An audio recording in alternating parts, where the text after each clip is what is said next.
I may well now be at the end of my gender transition, but I am still hugely affected by the continuing worsening of our gender healthcare system here in the UK. Hey folks, it's Finn.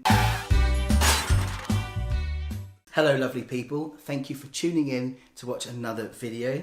Today's video is quite a serious one because I want to talk about the state of our gender services here in the UK. Now this will be no news to trans people of course, but I'm hoping in what I'm going to share today that it might be of help to our allies, that it might help to shine some light on the truth of what it is to go through gender transition here in the UK, the truth about the clinics and the reasons why trans people's mental health is so poor and our suicide rates are so high. Before we get stuck in, if you are new, a huge welcome. My name is Finn and here on this channel I create content around gender transition, LGBT life and mental health. So if you enjoy my content, it would mean a lot to me if you would subscribe to my channel. You can do that here.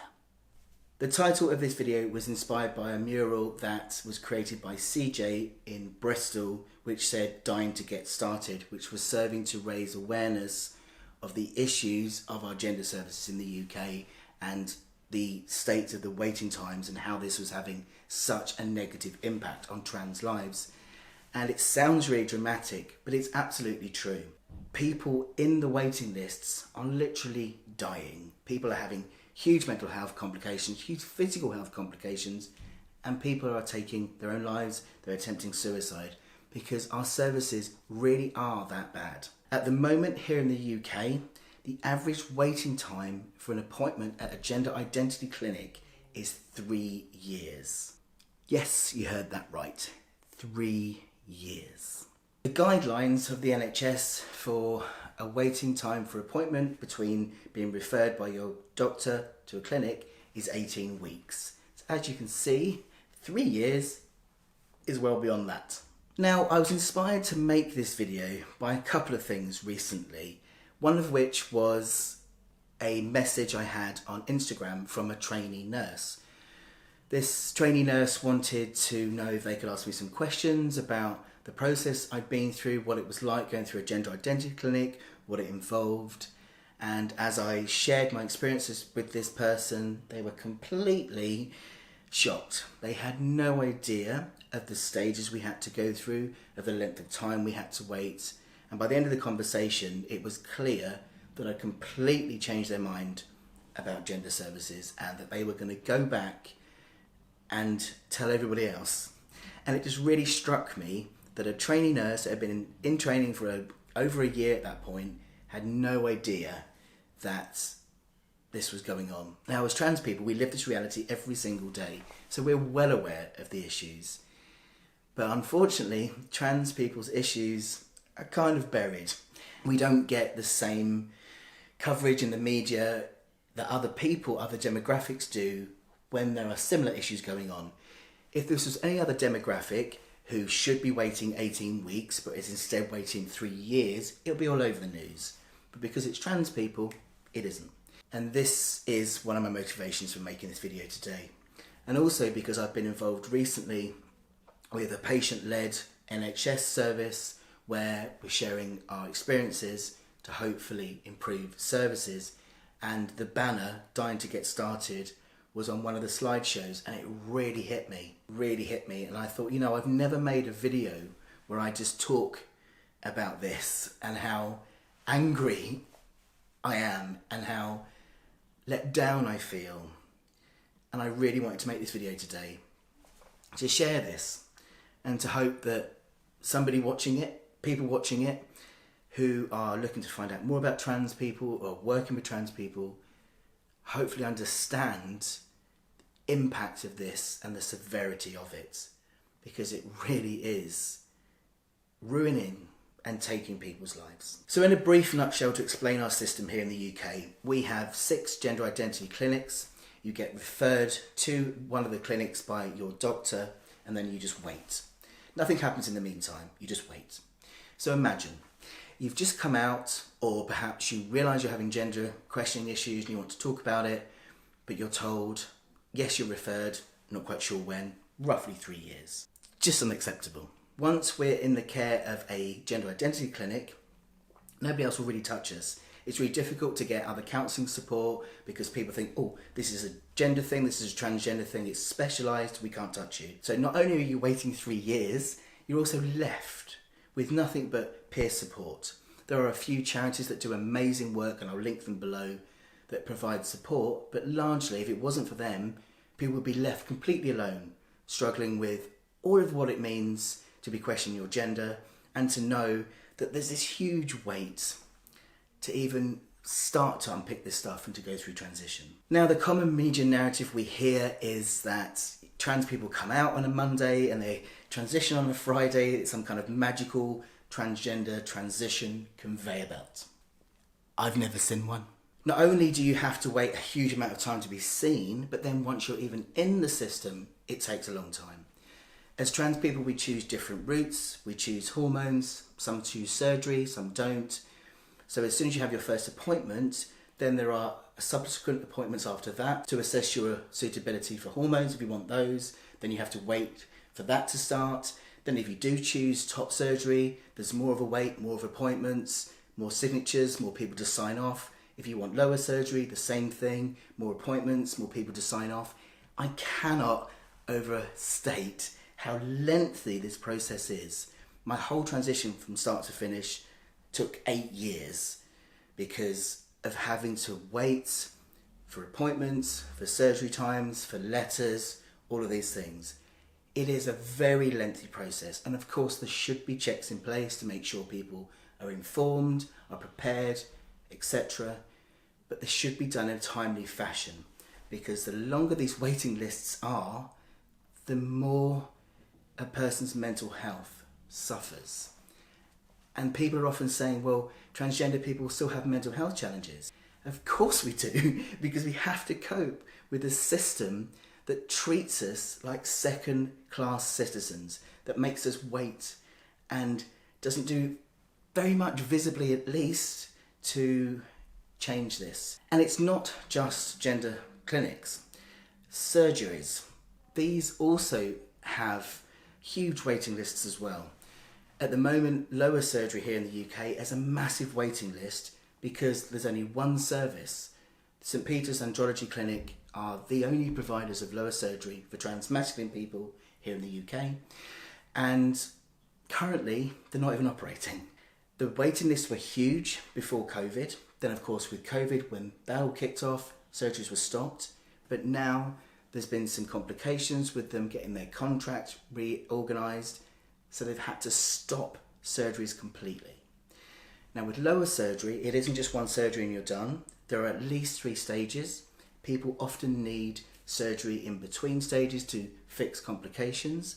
So you have people on these waiting lists that are waiting to start their surgery, and people midway through these surgeries.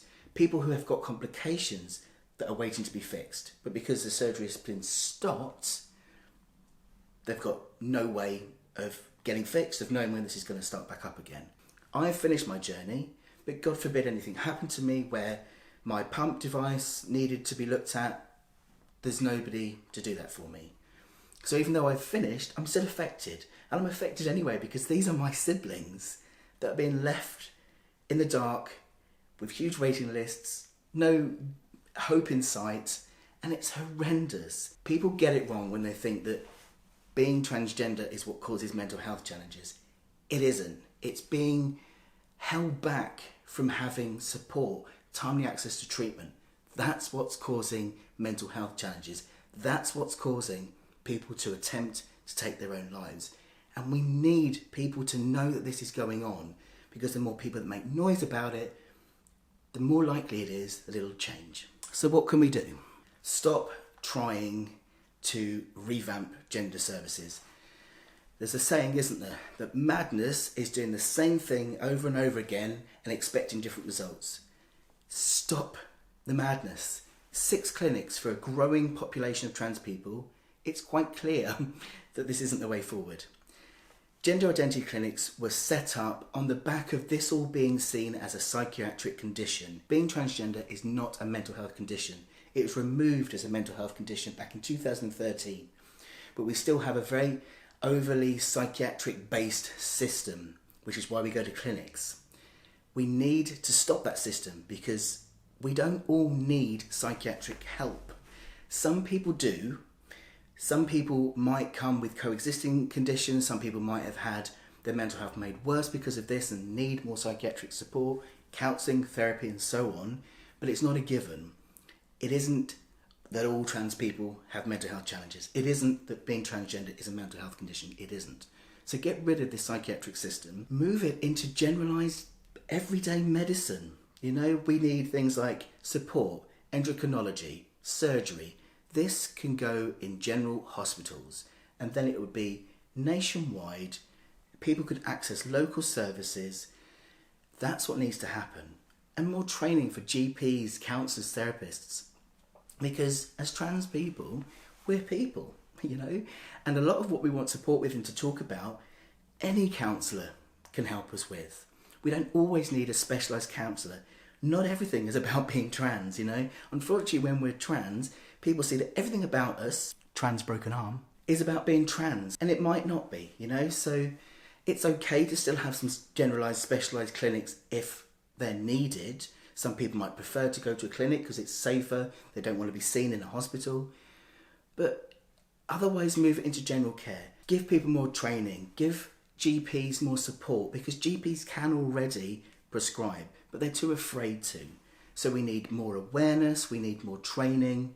That is the only thing that's going to change this and save people's lives. So allies, people who support us, people who work with us, we really, really, really do need you. You are a vital bridge from us into the wider community. As our allies, you help to amplify our voices, because unfortunately, as loud as we shout, we're often not heard. And even as trans people, we can do something about this as well. We can complain. And I always like to stress this, okay? I am so grateful to the NHS. I'm so grateful that we have an NHS that recognises the power of gender transition, that recognises that going through gender transition is what helps us to overcome gender dysphoria, to live happy, healthy lives. I'm so grateful that this service exists. But it is possible to be grateful, but still want a system to improve. It doesn't mean you're not grateful. So it's okay to complain. It's okay to say, look, of course I'm grateful for being able to go through this transition, but I shouldn't be having to wait 3 years to see someone. I shouldn't have to panic because there is no surgery to fix a complication. I should be informed. I should know what's happening. Please don't treat me like a second-class citizen. We can stand up for ourselves and still be grateful at the same time. It's okay. This has been a bit of a rant from me today. I really hope this has been helpful today to those who might not have understood what we go through as trans people, what the current state of affairs is with the NHS, which is most definitely a crisis of transgender healthcare. And I really hope that you'll have conversations, you'll go back to your colleagues, your friends, your family and say, look, this is what's happening to trans people. Just spread the word for us. Let people know the truth of what's happening, because we really do need you as our allies to do that for us. And for trans people, I just want to say that there are lots of people working on your behalf to make this better. There are lots of really good people out there that really do want to make a difference. We have, as trans people, come a long way forward from what we once were, and this will improve and get better. And in the meantime, hang on in. Get some support. Do not struggle alone. I'll put some links below to support places who can help you through this, who are specially trained and understand the state of the services. Please do get in touch, because this isn't forever. There is light at the end of the tunnel, no matter how far away it is. So just hang on in and use these support services to be that light in the tunnel for now until you get through. Thanks so much for watching, folks. Take good care of yourselves, and I'll see you next week.